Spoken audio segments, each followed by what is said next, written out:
На 19 ноември започнува судењето за пожарот во Кочанската дискотека Пулс. На обвинителна клупа во судницата во Идризово ќе седнат 34 луѓе, а се гонати 3 фирми. Судиката Дијана Груевска-Илиевска ќе ја дели правдата. Од предметот се иземале судиките Тамара Витларова-Смилевска и Илина Смичковска-Илиевска поради тоа што се познавале со дел од оштетените. Како втор член на судечкиот совет ќе постапува судијата Ахмет Идризи.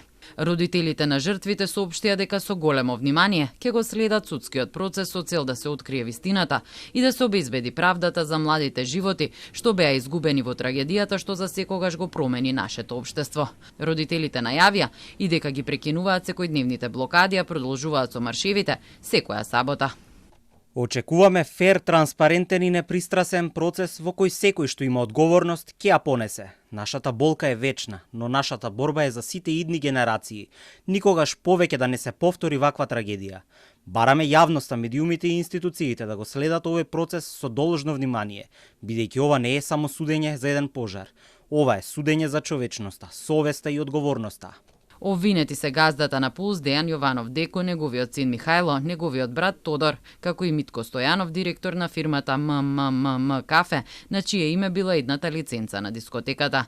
Собственикот на објектот Гроздан Милковски, кој го дал под закуп објектот, Милка Едровска од Винци проект, која го изготвила проектот иако знаела дека објектот не може да биде дискотека.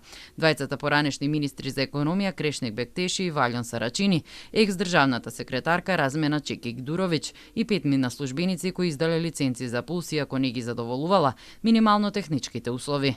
Поранешните кочански градоначалници Радко Димитровски, Николчо Илиев и Љупчо Папазов и тројца инспектори од општината кои требало да знаат дека дискотеката работи незаконски. Екс-директорите на ДЗС Шабан Салиу, Аднан Џаферовски, Беки Максути, Џеват Целами заедно со инспектор од оваа институција, 4 службеници од државниот пазарен инспекторат, бидејќи не изрекле забрана за вршење на дејност, директорот на Рубикон Јане Јанчевски, 4 вработени, бидејќи агенцијата ја обезбедувала дискотеката вечерта кога изби пожарот.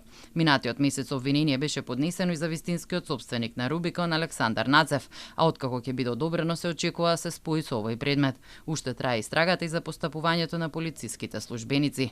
Бројката на жртви се искачи на 63 по смртта на фронтменот на ДНК Владимир Блажев Панчо. На 200 луѓе беа повредени во пожарот на 16 март кој настана како резултат на користење на пиротехнички средства. Инаку освен на 19 ноември закажани се уште 6 термини за рочишта.